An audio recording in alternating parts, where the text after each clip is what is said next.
What's going on, y'all? This is your boy Kale coming to you with another video. And the third quarter just wrapped up of Game 6 of the Western Conference Finals. Warriors up by 7. Rockets were up by 10 at halftime. Warriors came out on a 13-0 run. Third quarter was really big for them, shooting the three. Steph Curry, Klay Thompson, Splash Brothers combining. I think both of them. I'm not sure both of them hit all 7, but they hit the majority of the 7 between the two. Klay Thompson with a big third quarter. He had 12 points. That's where Golden State has made their mark in the series. Specifically Steph Curry made his mark in the third quarter in this series, where he's gotten it going. But Warriors by 7. I expect the Warriors to win it. I expect the Warriors to win this game. I expect the Warriors to win in 6, but that's not going to happen. But yeah, it should be an interesting fourth quarter. Didn't like what I seen from the Rockets. They took a lot of bad shots. Of course, it's James Harden, ISO, dribble. I mean, they don't have the luxury of having Chris Paul, because Chris Paul took over the third quarter in Game 5. Remember, he injured his hamstring in the last minute of Game 5. He's not available. Iguodala missing again for the Warriors, but 7-point game in the fourth quarter. Should be interesting. Warriors season on the line. I know they're going to come out banging. Under 8, timeout left in the fourth. Warriors starting to run away with it now. They're up 15. Mike D'Antoni,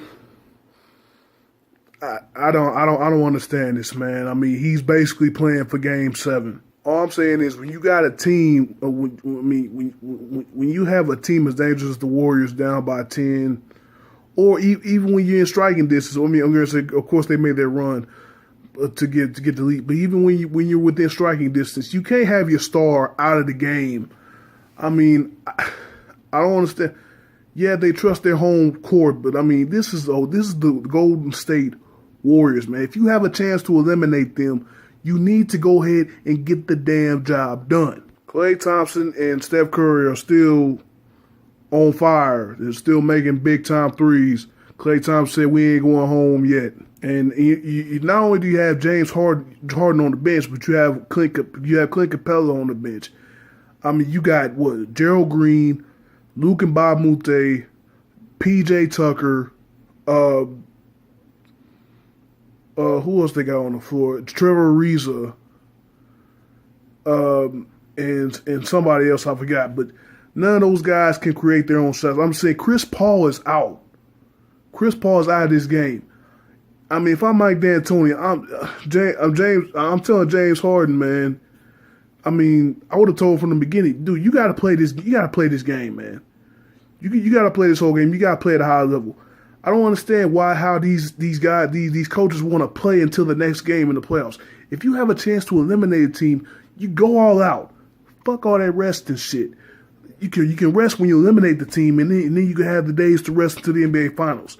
I just don't understand this move by Mike D'Antoni. Yeah, he's, you got a Game 7 at home, but they've already beat you at home. And this is the best team in the league, and you're basically giving them another opportunity to beat you. I mean, if I'm coaching, I'm telling James Harden, hey man, you got to go. You got to go the full second half. I mean, I don't even rest him in maybe the first quarter and overtime. excuse me, halftime. Other than that, you go on the whole second half. I mean, we got to get this team out. I just don't understand this by the Rockets, but the Splash Brothers, again, they're getting it going. That's going to do it. Oh, man. That's the end of the ball game. Holy cow. 115 to 86 is the final score. Golden State with a dominant second half a seriously dominant second half. I think the Rockets only scored 25 points in the third quarter. Excuse me, in the whole second half. Warriors tied the series at 3-3. In both the Eastern and Western Conference Finals, there will be a Game 7. So, don't really know who will, gonna say either team in any series can win. The big thing coming into this game was the injury to Chris Paul, and of course, Andre Iguodala sitting down another game. This against third straight game. Game 7 is Monday, Memorial Day, so we'll see. As far as 2 days rest, we'll see if Chris Paul is going to be able to go. I mean, if he does go, then he probably more than likely he won't be 100%. And Chris Paul not being 100% is a big problem for Houston. I mean, Iguodala would definitely help the Warriors. He would definitely help them, especially as far as defensively, getting back to the death lineup and all that. But Iguodala, I don't think he's nearly as important as Chris Paul is to the Rockets. I mean, that's pretty obvious. Chris Paul is one of the stars of the Rockets. Him and James Harden. And of course, Iguodala playing with 4 of the All-Stars. Hampton's 5.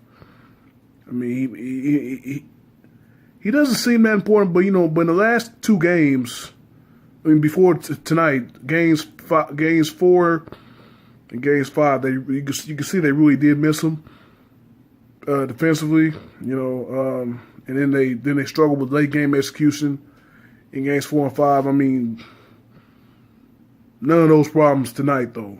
I mean, again, second half, Splash Brothers powers activated.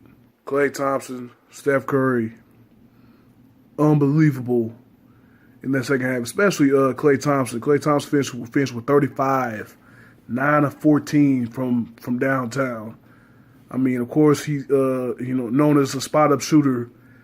It seems like the Warriors they hit him in the right spots, and of course, Steph's gonna do his thing. Off the dribble, spot up, catch, shoot. I mean, he can do it all. Now, if he can't do it all, then there ain't much that he can't do. I'll say that much. But the big thing for the Warriors, they got back to playing Warriors basketball. Trusting each other. Again, in games 4 and 5, they kind of played the Rockets game. They played iso ball with Kevin Durant, Steph Curry, not passing the ball much, and then it hurt them. It hurt them in the end. The Rockets were playing more like the Warriors. Again, sorry about that. Again, that was due to that was a lot of that was due to Chris Paul's playmaking as well. But Warriors got back to playing Warrior basketball tonight, passing the ball, getting assists. They were at almost 25 assists. Rockets had over 20 turnovers on the night.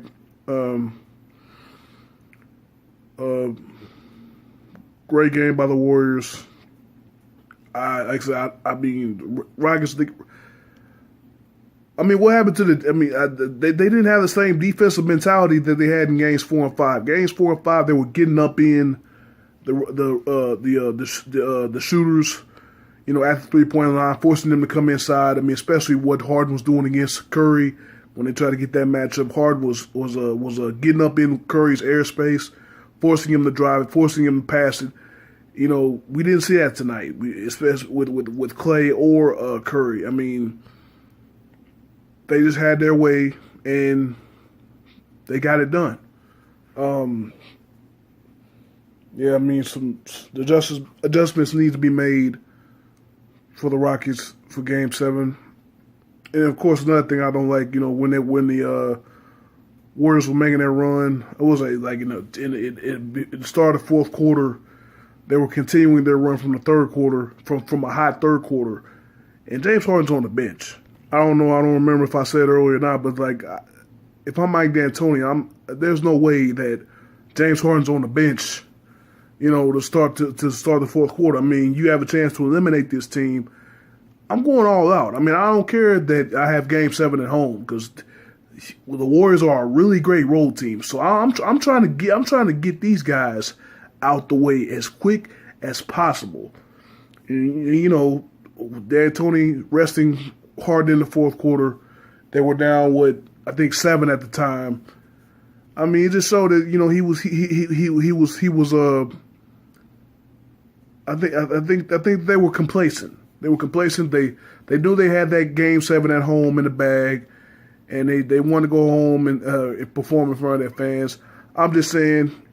I mean, with the way this team is, with the way this Warriors team is, and them getting back to who they are, and the beat down they put on you in the second half, it just doesn't look good for Houston going to Game 7 Monday at home. I mean, if the Warriors play like this, for an entire game, it's all she wrote. They're going to defend the title again. But again, man, looking at the stats from the box score, the Warriors were obviously, led by the Splash Brothers, Klay Thompson and Steph Curry. Again, we're going to go over Klay Thompson's stats again. 35 points, 13 to 23 shooting, 9 of 14 from downtown. He also had 6 rebounds on the night. Steph Curry had 29 points, 5 rebounds, 6 assists on the night. Kevin Durant had 23, didn't shoot the ball well. He only shot 35%. He missed 4 free throws, kind of uncharacteristic from him. But he did grab 7 rebounds and dished 4 assists. And of course, Draymond, not going to give you much scoring, but rebounding and assists. He only had 4 points scoring, but he had 10 rebounds and 9 assists. Of course, Draymond, the guy with the guy with the dirty work, the defensive anchor, getting the job done for the Warriors and other aspects. I mean, James Harden tried all he could for the Rockets tonight, but there's one big number that really stuck out for James Harden tonight, and it's not his 32 points. It's not even his 7 rebounds or 9 assists. James Harden had 9 turnovers on the game. 9 turnovers. I mean, obviously, a lot of that has to do with Chris Paul being out, but, again,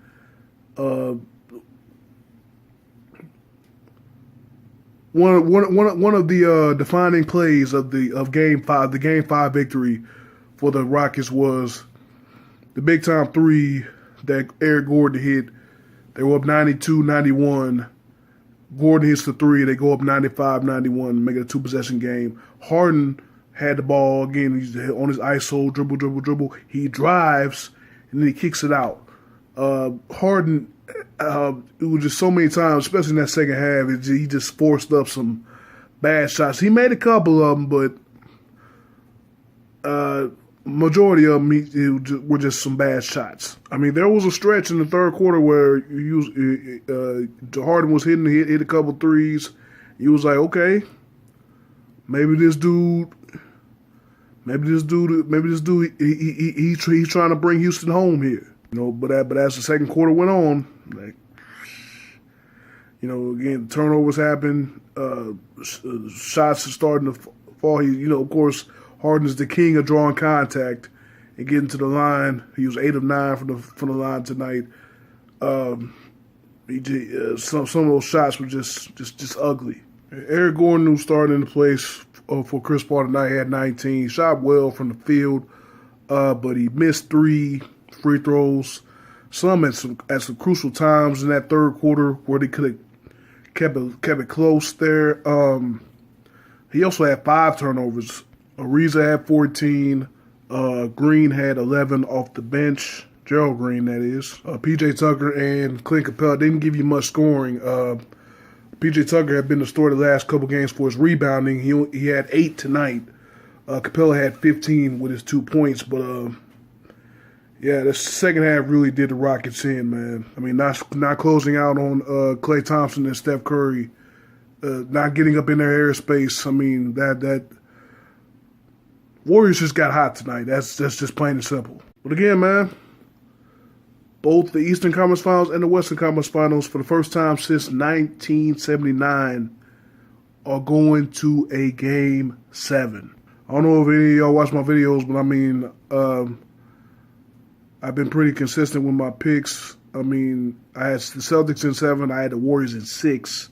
Tonight, obviously, that did not happen. But I mean, honestly, man, if the Warriors can get Iguodala back, and I just don't think Chris Paul will be 100%. I mean, I just like Golden State in Game 7 here in the West, and I like the Celtics in Game 7 in the East. Clearly, obviously, because I as great as LeBron James is, I just don't believe that he'll have enough help, especially in Boston, and especially with Kevin Love out as well. It's already been ruled out for Game 7 in concussion protocol. I just don't believe that LeBron will have the help that he needs to get over the hump against that great Boston squad, and they're gonna all those young guys, and they're gonna play so much better as a team at home. Al Horford had a horrendous game in Game 6 last night against the Cavaliers. I expect him to be better. Jaylen Brown, Jason Tatum, the big rookie story of these playoffs. Of course, you know, you have Tatum, you have Donovan Mitchell, who's great this year. You have Ben Simmons, who's great this year, who's going to win Rookie of the Year. I mean, for Mitchell and Simmons' sake, I mean, they better be lucky that this is a regular season award, because if it was a regular season and playoff award, I think Jason Tatum would walk away with it hands down. I mean, hell, he's the only man left standing, and he's the leading scorer of the Boston Celtics. But those are my picks. Thank you guys for watching. And I'll probably have a video tomorrow on Game 7 between Cleveland and Boston. And again, I'm going to try to do a video on Monday night for Golden State and Houston. Appreciate y'all watching. See y'all next time.